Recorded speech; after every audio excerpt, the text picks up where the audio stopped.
Oras pa, 6:38. Eto na ang mag-partner na mas paliliwanagan tayo pagdating sa batas.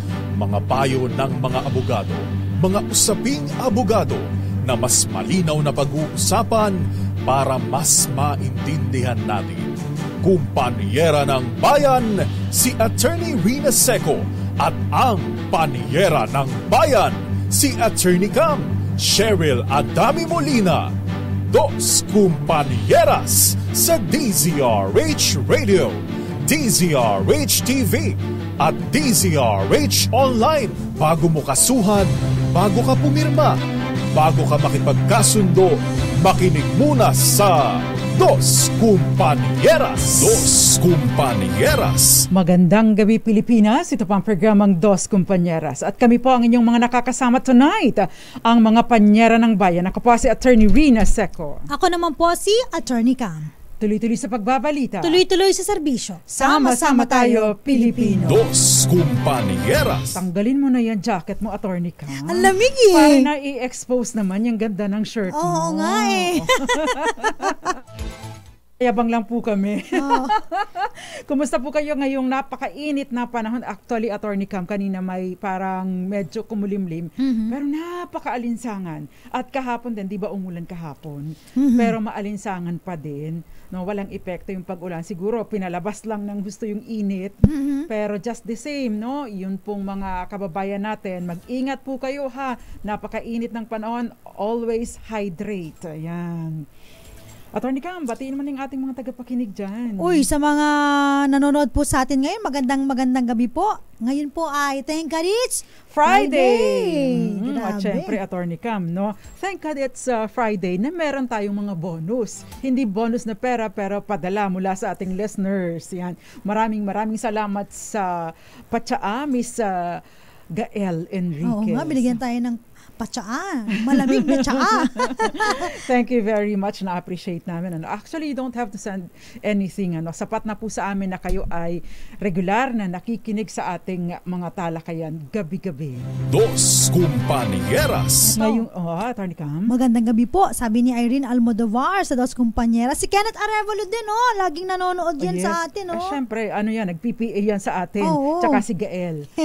Si Jerry Sumagaysay, Victorino Duran ng Las Piñas. Ganun din po si Nasser Aslima. Ayan. At si Ronald Tumbaga. Nakalongga po. Magandang gabi, sabi ni Ma'am Grace Recta. Ang ganda naman ng shirts.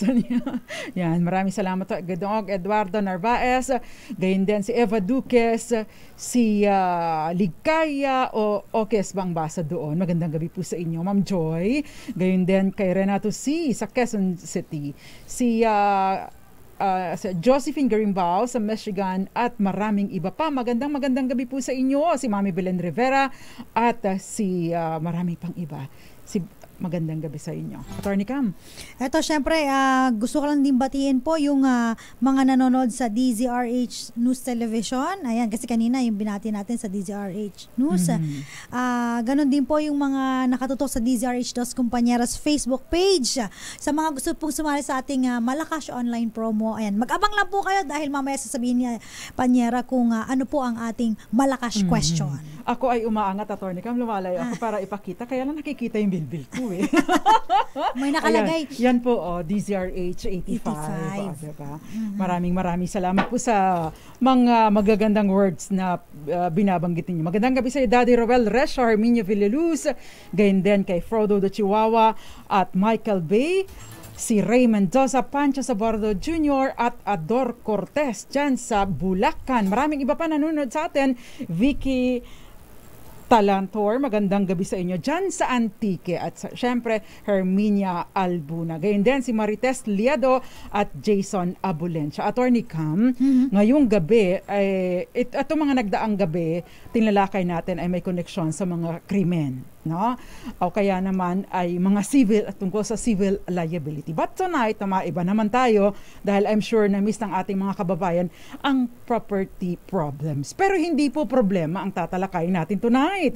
No? Ngayon ay masayang talakayan natin dahil weekend naman. Dos Kumpanieras. Siyempre, malapit na naman ang bonus season or 13th month pay kasi for other companies and even sa government, hinahati ang 13th month pay. Dalawang bigay. Oo, dalawang bigay. Yung June at saka yung December. Yung iba, hindi talaga siya 13th month pay, pero meron ng mid-year bonus na tinatawag.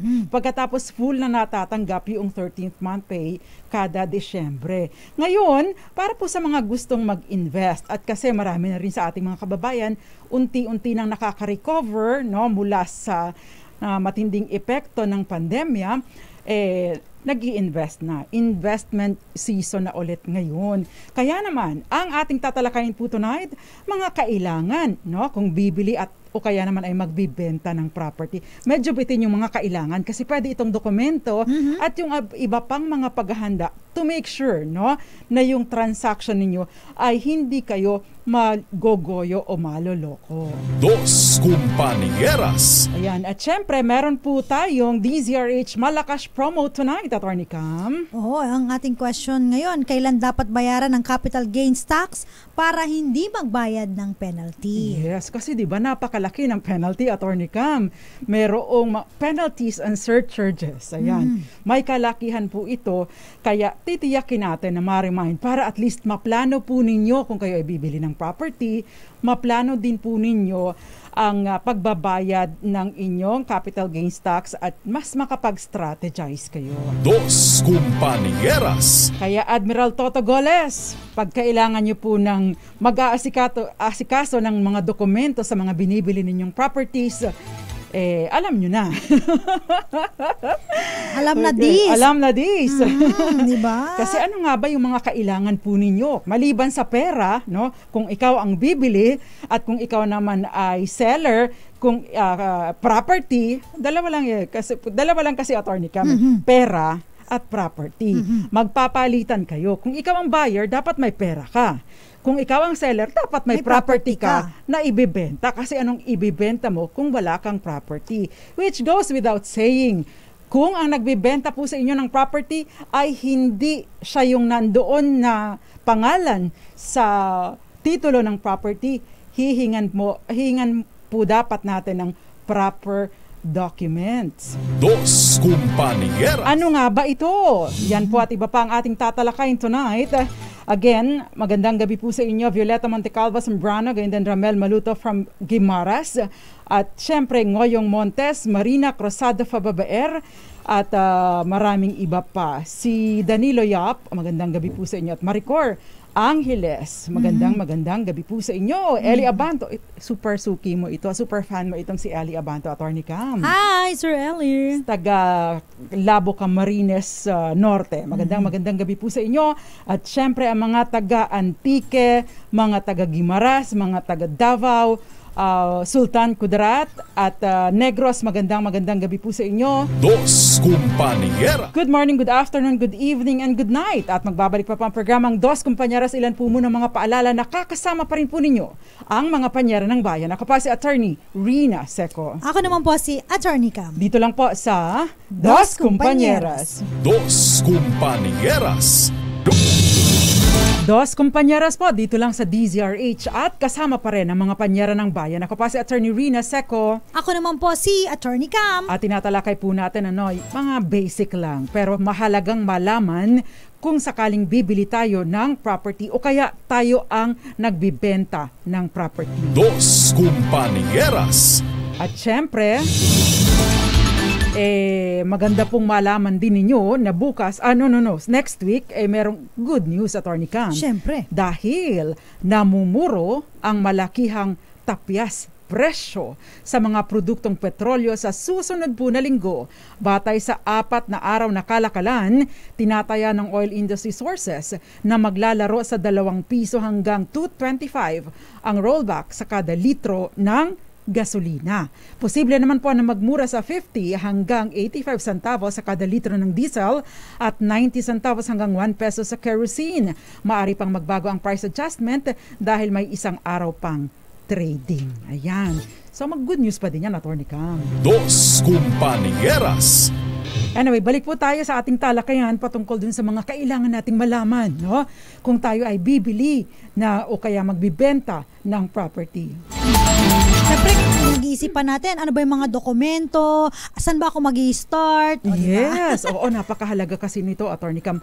Proper documentation is the key, no? Pero bago ka ba makapag-document, again, basic po na requirement din, sabi nga ng Love Radio, basic ay ang due diligence. Again, Attorney Cam, paki-explain mo nga sa ating mga tagapakinig, i-remind mo lang, no? Kasi paulit-ulit tayo dito, pero gusto natin na ma-emphasize yung kahalagahan ng due diligence. Pag sinabing due diligence, ito yung pag-iingat, ano po na dapat alamin nyo po yung mga dapat nyong gawin, dapat nyong ihanda. Ayan, bago po kayo magbitaw ng pera. Mahirap kasi, di ba, Panyera? Oo. Kailangan po kayong mag-background check, no? Unang-una, no? Sino ba yung seller? No? Kung ikaw ay bibili, sino yung seller? Bakit kailangan mo makilala yung seller? Kasi yung seller ay dapat siya din yung taong rehistrado doon sa titulo ng property. Yung kung kanino nakapangalan yung title. Otherwise, no, kailangan mo nang makakuha ng special power of attorney doon yung nagde-deal sa inyo mula doon sa may-ari naman. Kasi kung halimbawa po bagaman at ito'y kapamilya, wala pong silbi ang bentahan, walang bisa ang bentahan kung ang nagbenta nito ay anak o kaya naman, Attorney Cam, kung asawa. Bakit? Kasi ang taong may asawa, kung conjugal or bahagi ng absolute community asset ang property, maari pong habulin ng isang asawa na hindi nagbigay ng pahintulot sa bentahan. Dos Kumpanya. Kaya nga, Panyera, di ba? Doon sa mga bentahan, kapag may asawa, lagi yung with marital consent. Yes, actually ang ginagawa ko na hindi na. Spouses na, no? Spouses, yes. Ganito. Kasi, baka po, peke-peke lang, or wag ka din papayag na for, no? Halimbawa, for ganito, kaya siya ang pumipirma. Wag po kayong papayag. Hindi po ito mag-i-stand sa korte, no? Kung sakasakali. Dahil, kahit pa merong for yan, nasaan ang special power of attorney? Hindi ba? So, halimbawa, sasabihin sa'yo, ay, attorney, annulled na kami. Attorney, divorce na kayo. Kami, saan ang decree mula sa korte? At anong sinasabi doon sa decree? Baka kasi kung kanino na award yung property, hindi po ba? So, napakahalaga po ma-identify kung sino ang seller or sellers. Dos Kumpanieras. Importante din po, no, matingnan po ninyo, bayad ba yung mga buwis niyan, no? Kasi baka mamaya naisubasta na pala, no? Kasi natatandaan po ba ninyo yung talakay natin sa real property tax? Kasi after 36 months, no, nang hindi pagbabayad sa real property tax, maari na mag-issue ng notice of delinquency itong local government unit at maari ng susunod niyan ay subasta para isatisfy yung pagkakautang sa buwis. Ayan, Attorney Cam, kailan na nga ba nagbabayad ng amilyar? Amilyar? Every year yan. Yes. Ang ginagawa namin dyan, pag amilyar, nagbabayad kami October pa lang, November, para discount. Yes. Diba? Malaki ang maximum of 20%, no, kung sakasakali po. Dahil binibigyan ng reward ang mga taong maagap sa pagbabayad ng buwis. Dos Kumpanieras. At syempre pa, sino ba yung occupant ng property? May nag-occupy ba? May nakatira ba? May nakatira. Ano yung relasyon nung nakatira or nung occupant doon sa may-ari ng property? Baka naman ito kaya doon nakatira na ibenta na sa kanya. O diba, take note, kapag ka po nagkakaroon ng double sale, ang priority, first to register in good faith. Second, first to possess in good faith. Walang nagrehistro pero may nagpossess, di ba? So, third, kung sinong makakapag-present ng yung mas old na title. Syempre, kung yan ay nakapossess na, pasok na yan dun sa first, di ba? So, lugi kayo. Wala kayong, kumbaga, failure sa inyo, sa part ninyo ng due diligence kasi But there is always a presumption na you are in bad faith kasi may occupant na, hindi ka nag-due diligence. Dos Compañeras. Tsaka Panyera, isa pang due diligence na dapat niyo pong gawin, kung kayo po ay buyer, no, bibili ng property, kumuha po ng certified true copy. Yan, sa Registry of Deeds, nung titulo na hawak po o yung pinapakita nung seller. Kasi meron po diyang, baka meron po diyang mga annotation na, of course, din yung makikita doon sa titulo ng seller, baka po naka-annotate doon sa Registry of Deeds. Ito po yung mga tinatawag na involuntary encumbrances o naging subject ng pagmamana, merong adverse claim, merong notice of lease pendants, pinag-aawayan pa pala, and yet, ang tiningnan mo lang ay yung hawak niyang titulo, and therefore, no, may pagkukulang ka doon. Ayun. Dos Compañeras. Ano pa ba ang kailangan? So basically that's it po, kailangan po ninyo malaman, bago po kayo makipagnegosasyon. Anyway naman, yung mga ganyan, kailangan din po kasi yung mga tax clearance, papakuha nyo rin yan pag magbabayad kayo ng mga buwis. At isa pa na gusto ko din i-remind, part ng due diligence, kapag meron pong mga association dues. Yes, tama baka, ka. Ang laki-laki na hindi nakakabayad, ikaw ang sasalo niyan. So hingan din po ninyo ng yung latest na statement of account, o kaya yung PROEDBA na nagkapagbayad na nung latest na billing statement. So makakatulong po yan. Tama po kayo kasi napakamamahal, Attorney Cam, ng HOA dues, Homeowners Association dues, umaabot 5,000-7,000, kada kung sa condominium unit, kada unit. Kada unit. Yung parking na ilang square meters lang, magkano? 1,000 plus 2,000. Yes, Diba? O diba, kamamahal. Kung ikaw, halimbawa, ikaw ang bibili, tapos ay ang usapan pa ninyo, kayo rin ang tatanggap ng, kayo rin ang sasagot ng capital gains tax. Kasi sabi ng seller, all in. Tawag doon, net of, net of taxes. Bahala na kayo, ibibigay ko sa'yo ng mas mura. Pero, siguraduhin po ninyo na wala ng ibang liabilities ang property or nakakarga na liabilities sa property. Dos Compañeras. Kapag ka nakatiyak na kayo doon sa mga ganong aspeto, ano na nga ba ang susunod? Syempre, magpiprepare na po kayo ng deed of sale or deed of absolute sale. May mga pagkakataon, Attorney Cam, na hindi naman kayang bayaran ng buo. Agad-agad. Yung iba, ilang gives, Like, for example, 2 years to pay, 5 years to pay, o 10 years to pay. Paano nga ba ang magiging arrangement ninyo or documentation ninyo? Pwede po kayong either contract to sell o kaya naman ay deed of conditional sale. Ayan. Dos Compañeras. So, ibig sabihin nito, pag contract to sell, meron pala kayong kontrata, nagkakaintindihan kayo na kayo ay magbebentahan. At some future time, ikaw ay magkakaroon ng pagaduhan. Yan, pagaduhan. Ibig sabihin, magiging pagado na. Pag nabayaran mo na buo, mag-execute tayo ng deed of absolute sale. Ayan. So, napakahalaga po nito, At syempre, take note, kapag ka po may deed of absolute sale na kayo, be wise sa pagpapanotaryo. Unang-una, napakahalaga po na kayo ay may hawak na, yung tama yung recital doon sa inyong deed of sale. Pangalawa, ang capital gains tax po kasi. Hoy, totoo po yan. Ito, makinig kayo talaga. Ang capital gains tax po kasi binabayaran bago matapos ang 30 araw matapos na manotaryuhan ang dokumento.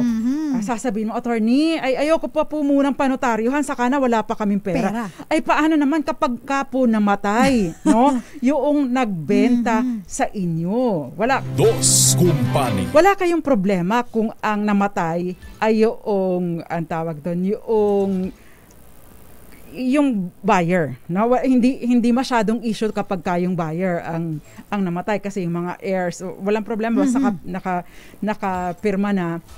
Although malaking problema pa din kasi later on, you will have to go to a notary public. Kayong dalawa, magkikita kayo doon. Kailangan magkita.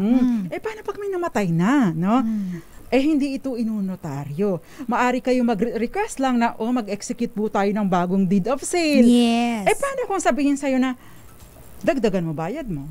Tsaka ako mag-i-execute ng panibagong deed of sale. Kung hindi, bahala na kayo. Malaking problema. Bakit?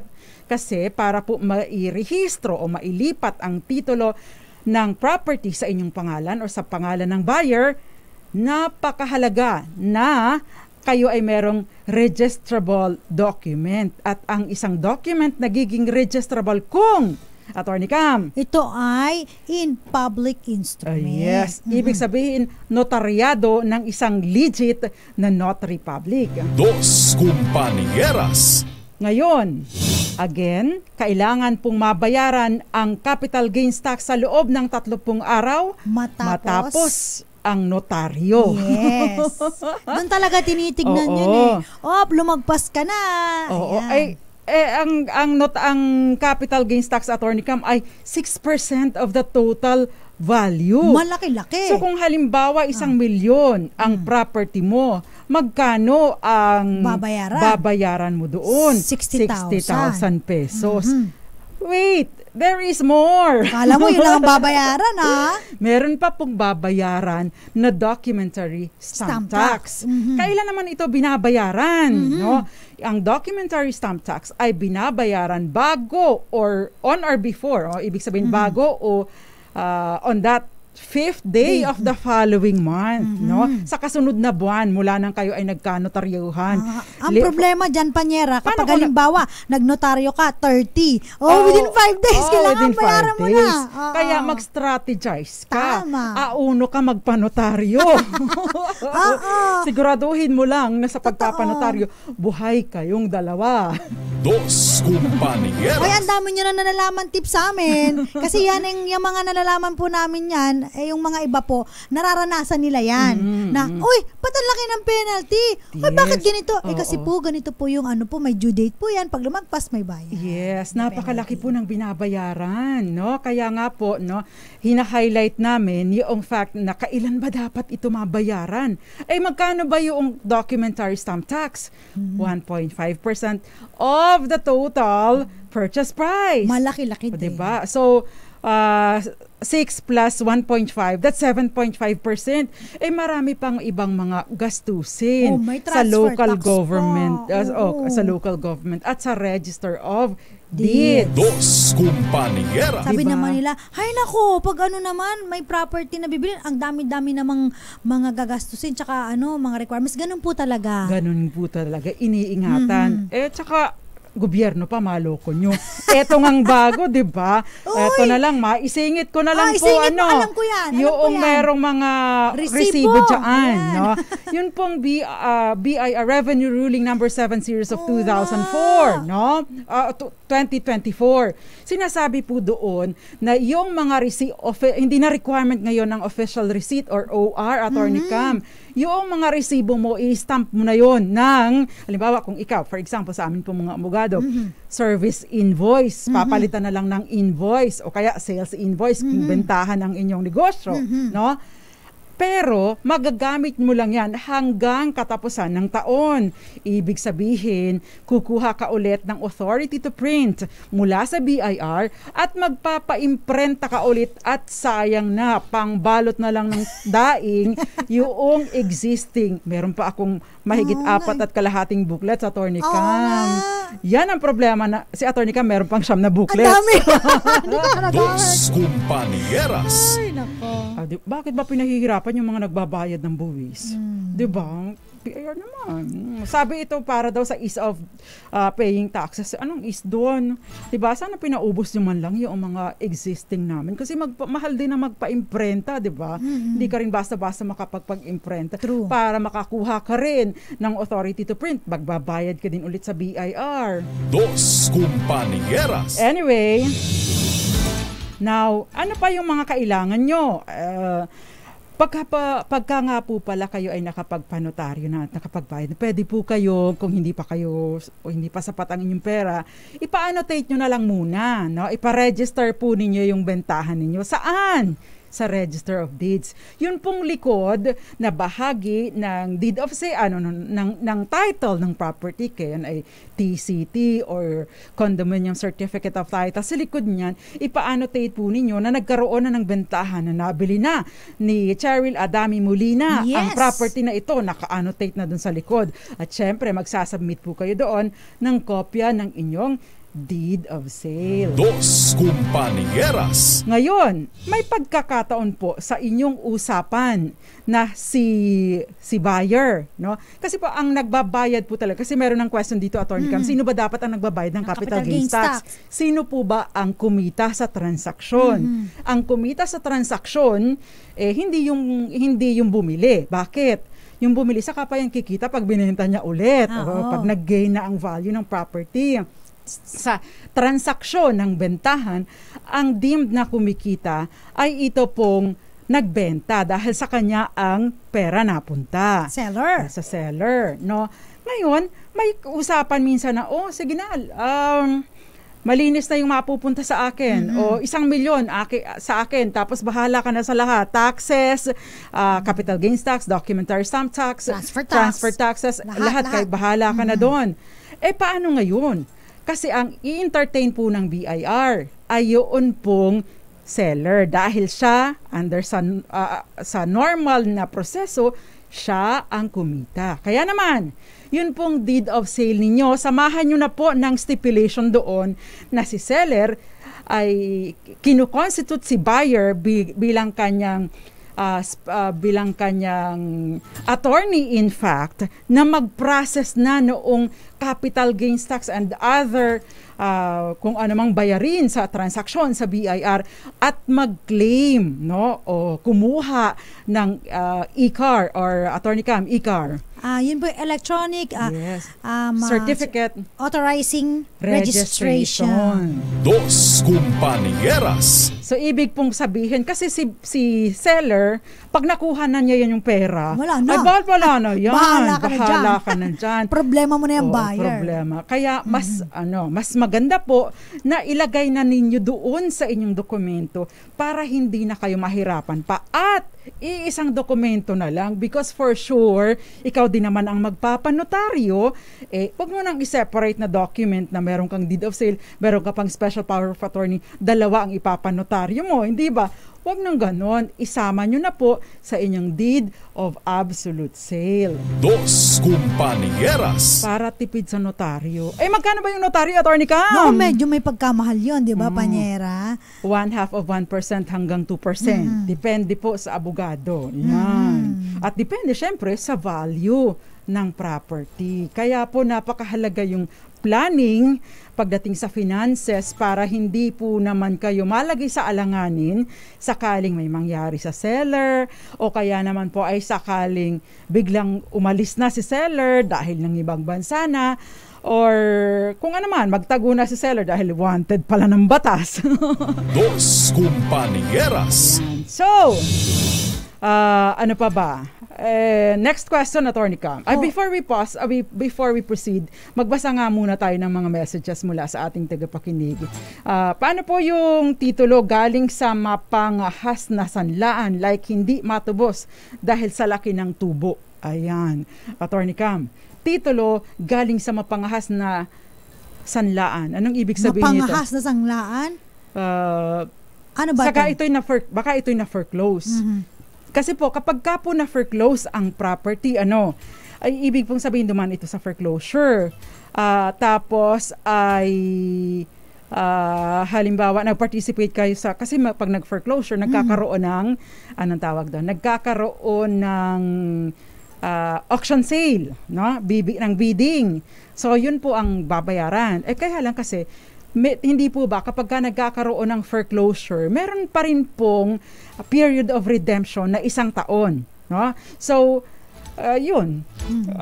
Kung ikaw ang bibili sa bidding, be ready. Hindi pa po matili kahit gaano karami mong pera, hindi pa rin po malilipat sa iyong pangalan ang title agad-agad because kailangan mo nang palipasin yung redemption period na 1 taon. Year. Dos Compañeros. Next, Ito pong Attorney Cam. sinasabi ni Panyana na redemption period, binibigyan po ng pagkakataon na yung mga nagsangla na mabalik sa kanila ang kanilang mga ari-arian within a period of 1 year. Yan.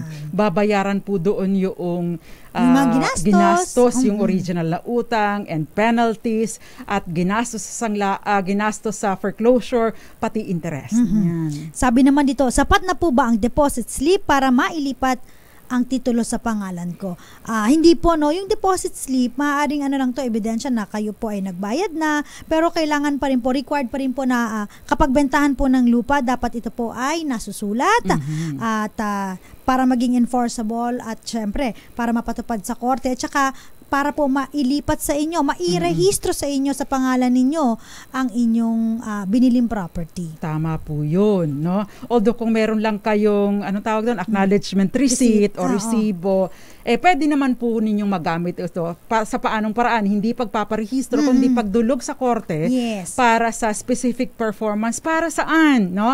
Para po utusan itong seller na mag-execute ng registrable documents pabor sa inyo, which is hindi po advisable. Bakit? Ay, magkakaso ka pa nagtitipid ka nga 'di ba? Kaya siguraduhin sa unang transaction pa lang, tiyak na ang inyong mga dokumento. Magandang gabi sa iyo, Boboy Perdo sa Puerto Princesa City, Palawan. Frui Vita sa Angeles City. Si Joseph Abalos at syempre Marilu Di Guzman. Magandang gabi sa inyo. May mga queries si Marilu Di Guzman pero I don't know kung nasagot ko na. Attorney Cam, si Frui Vita meron siyang question. Saan niya? Sa DZRH Dos Compañeros Panyana. Sige. Paano daw po pag ikaw ang may possession ng TCT pero hindi mo ito pina-annotate sa Registry of Deeds? Does it mean it has the presumption na naka-mortgage sa'yo, then therefore pwede mo ito i-foreclose? May possession, hindi ang ano to, isinangla? Paano napunta sa yung possession? Totoo. Kasi ang sanglaan ay dapat na ito ay nasusulat, 'di ba? At ito ay inirerehistro din. Dos Compañeras. Si Phil Barbie, Attorney Seco, Attorney Cam, good evening po sa inyo. Hindi ko talaga malaman kung saan ako titig sa inyong dalawa. Palit-palitan na lang kayo. O kaya gusto niyo paghiwalayin yung mata. Attorney Cam, next. Eto, may question dito, sabi rito, ano po ba importansya ng sinasabi nilang certificate of title? Ang importance po nun, unang-una po, syempre ito yung pruweba po na nakarehistro ang property dun po sa nagbebenta nung ahente o yung katransaction ninyo. Pangalawa, di ba meron po kaming mga episode na sinabi namin na ang certificate of title, ito po indefeasible. Yes, di ba po? Ibig sabihin, presume valid at wala pong bahid ng pagkakamali. Maliban na lamang kung yung nagsasabi na, ay hindi, totoo yan. Makapagpapakita na nagkaroon ng fraud o pandaraya, panloloko, panlilinlang, kaya nakakuha ng titulo pabor sa kanyang pangalan. Dos Compañeras. Okay, itong binabanggit ng hindi po presume ng mortgage, napipresume lang po yung tinatawag na equitable mortgage. Kung halimbawa nagkaroon ng bentahan tapos extremely mababa, extremely unfair yung purchase price. So in which case, at saka meron pang ibang mga circumstances, yun po yung presumption na ito ay equitable mortgage. Pero hindi po basta-basta pinapalagay na nagkaroon ng mortgage. Dos Compañeras. Okay, makatwiran po ba ng magbenta ng lupa na no-show ng titulo? Ay hindi po makatwiran. Pero kung sa parte ng buyer, uto-uto ka. 'Di ba? Kasi hindi ka nag-iingat, Kapag ka ikaw ay naloko, may parte ka. Tawag doon. May tinatawag nating negligence on your part. Yan. Dos Compañeras. Kaya napasok dyan yung sinasabi namin kanina, due diligence. Uy, meron tayong malakas. Huwag niyong kakalimutan ha. Kailan ba dapat bayaran ng capital gains tax para hindi po magbayad ng penalty? Yes. Okay. Magandang gabi po muna sa iyo, Mami Ovita Adami. Sabi ni Ma'am Grace Recta, para mapadali ang transfer, yung buyer na lang ang magbayad ng capital gains tax. Opo, pero you have to be equipped with the special power of attorney. Kasi ang sinasabi po, ito ay obligasyon ng seller. Ngayon, para po malipat sa inyong obligasyon, at kapangyarihan na mag-asikaso nito, kailangan nyo ng special power of attorney. And I suggest, para makatipid, isama nyo na po doon sa inyong deed of absolute sale. Mag-alat po kayo ng isang stipulation doon to that effect. Moonbeats, magandang gabi sa iyo. Arlene Gonzalez, si Yanis Mikale ba to? Or magandang gabi po sa inyo mga taga Barangay Bagong Bayan, Tigbawan, Iloilo. Nanonood sa atin si Eduardo Maestre Campo Jr. At syempre, meron pang isang nag-message kanina. Mga magandang gabi po sa inyo. Hindi ko na mabalikan Attorney Cam, pero mamaya hahanapin po natin. Shout out sa Micah Aquino Espedido. Magandang gabi po sa inyo.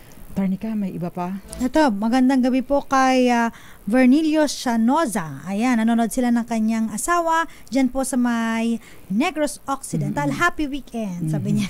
Yes. Joe Artones, magandang gabi, and Joel Galon. At pa-shoutout daw kay Lolo June, 52 years nang nakikinig at pumapanubay sa inyong mga programa. Thank you very so much. At syempre, merong nagtatanong dito, paano kung ang bibilihin na lupa ay minana ng iba? Ayun. Nako, medyo komplikado na po itong usapin, pero babalikan po natin yan sa ating pagbabalik. Dito lang po sa programang Dos Kumpanyeras, nakakasama pa rin po ninyo ang mga panyera ng bayan. Ako pa si Attorney Rina Seco. Ako po si Attorney Cam. At kami po ang Dos Kumpanyeras. Dos Kumpanyeras. We have 8 minutes left sa ating programang Dos Kumpanyeras. Kasama pa rin po ninyo ang mga panyera ng bayan. Ako pa si Attorney Rina Seco. Ako po si Attorney Cam. At tinatalakay po natin yung mga dapat na alam natin kapag tayo ay bibili o kaya ay magbebenta ng property. Actually po, mas may dito, may obligasyon o mas mabigat ang obligasyon para doon sa buyer. Bakit? Kasi sa inyo papasok ang property. So dapat kayo ang nagsisigurado ng mga bagay-bagay, especially yung proper documentation. And take note po, again, without payment of the capital gains tax, hindi po ninyo maililipat sa inyong pangalan ang titulo ng property. Napakarami mga properties, Attorney Cam, na nananatili sa sa registered owner because hindi po properly documented. At yung mga registered owners na ito, nandun na sa kabilang buti lang sana kung kabilang bahay. Kung sa makabilang buhay na, napakalaki pong problema. Dos Kumpanyeras. But before we pause for commercial, Attorney Cam, merong question dito, yung tungkol sa kung ang bibiling lupa ay minana, no? Yes. Napakahalaga po nito dahil komplikado sa documentation. Unang-una, ang tanong po settled na ba yung estate? Kasi dalawa po ang tax implication nito, yung estate tax na bayad para bayad o kumbaga ay buwis na ipinapataw para sa pribilehiyo nitong may-ari ng property na mailipat ang property niya, yung ari-arian niya sa kanyang mga tagapagmana. So ibang usapin po ito at hindi po ito maaaring i-shortcut, So from there, saka po kayo mag-i-execute ng other document para po dito para sa bentahan. But hindi po simple ang pagsisettle ng estate. Okay? Medyo may kamahalan din ang mga fees para dito. In fact, Attorney Cam, based dun sa IBP Cebu, 200,000 minimum ang settlement of estate. So may kalakihan po ito. Dos Kumpanyeras. Parang 250,000 nga or ilang percent ng value of the property, whichever is higher. So kapag ang mga abogado na ang practice ay probate or settlement of estate, siguraduhin po ninyo mayayaman yan. Kasi Attorney Cam, although mahirap po talaga kasi ang settle ng estate. So, ayun. So, pinakamaganda po, ayusin po talaga ninyo yung estate. Mag-proper documentation. Again, napakahalaga. Kilala ninyo lahat ng mga or alam po ninyo or present lahat ang mga compulsory heirs, nitong namatay para po kung sakasakali yung bibilhin ninyo na chunk lang noong estate ma-document din properly. Take note po mas mahirap at komplikado because you will especially kung hindi pa siya settled or undivided pa yung property, napakahirap po, mas marami kayong kumbaga ay pakikisamahan at pakikiusapan dahil hindi yan basta-basta magre-release ng tinatawag natin na mother title, which is kailangan po ninyo, no, either kahit ipa-annotate lang at saka syempre kapag magpapatitulo na kayo ng property. Dos Compañeras. So, yung sinasabi ni Panyera na estate tax, so 6% din yun, tapos babayad pa kayo ng capital gains tax, 6% na naman. Yes, at saka hindi lang yun, yung documentary stamp tax, lahat ng transaction yung mga ganyan. So, dami po talaga, diba? no? So, medyo komplikado lang po pagdating po sa pagbebenta ng property kasi pinag-iingat din po tayo ng gobyerno para naman po sa tamang proseso ng paglilipat. Kasi talagang very tedious. Kaya kung kailangan yung serbisyo ng abogado, mag-engage po kayo. Lalo na po kung ito ay mana. Yes. No, napakahirap po kasi. Paano pa kapag I suggest mag-consult na po kayo sa abogado kung mana po ang binibili ninyo, especially kung ito ay hindi pa settled ang estate. Take note po makikisali-sali pa kayo sa settlement. Kayo ang magpupush ng settlement because syempre pangangalagaan ninyo yung interest ninyo. May mga publication requirement pa yan. Paano kung halimbawa Attorney Cam, hindi nagkakasundo yung mga tagapagmana, di pupunta pa kayo sa korte, di ba? Imagine, bumili ka ng property, gumastos ka pa, may makikihati pa doon sa binili mo. Bakit? Pabayad ka syempre ng abogado, di ba? Sa halip na pambayad mo na lang ng buwis dahil mahal po ang capital gains tax, babayad ka pa ng serbisyo ng abogado. Dos Compañeras. My question, Attorney Cam, nasa na nga ba yung binabasa natin kanina? Si ano ba yun? Fruivita. Ito naman si Ayebar Silya. Sige, go on. Sabi niya, good evening po mga attorneys, paano po ba ang proseso ng pagbebenta kapag magkaiba ang may-ari ng bahay at ang kinakatuyuan na lote nito? Ayan. Lalo na po kapag may history of multiple claims yung lote, although may pinapakita na certificate of land title yung isang claimant. Magulo. Magulo pala to. Pero ito, Attorney Cam, proseso ng bentahan. So, ibig sabihin siya yung nagbebenta. Paano ba ang proseso ng pagbebenta? So, baka ikaw na baka siya ang magbebenta, Attorney Cam. Ng property. Okay. Kasi usually, pag nagbebenta po kasi, di ba makikita nyo sa may tax clearance, yung land tsaka building, hiwalay yan. Magkahiwalay. Iba ang may-ari ng mga yan. Di ba, Panyera? By the way, kapag land po ang binibilhan ninyo, at walang improvement, kailangan din po ninyo certificate of no land improvement or certificate of no improvement. Yan. So, Attorney Cam, ipagpatuloy mo yung sagot mo. Very complicated lang yung mga ganitong proseso dahil nga usually land building, isang may-ari niyan. Kung sino may-ari ng lupa, definitely dapat yung pag-improvement ng lupa, dapat kanya. Except na lang po kapag halimbawa, iba yung nagpatayo, mas malaki yung nagastos niya, pwede niyang alokin na bilihin yung lupa. Yes. Yan. Medyo complicated lang po pag ganito. Tapos meron pa siyang sinasabi na maraming nagki-claims, tapos merong isa nagpakita ng Certificate of land title. Certificate of land title. I-verify po ninyo. Kung kayo naman ang magbebenta, mahalaga po na magkaroon ng full disclosure. Kasi kung sakasakaling walang full disclosure sa mga sitwasyon ng property, maaari kayong maging liable for estafa. Kung sakasakali na ibinenta mo, hindi mo na-disclose yung mga bagay-bagay na ito. Responsibilidad po bilang seller na i-disclose mo ang totoong sitwasyon ng property. Dos Compañeras. Bilang buyer naman, kung ganito na yung bibilin mo, medyo masakit sa ulo to, might as well, huwag mo nang bilhin. Hanap ka ng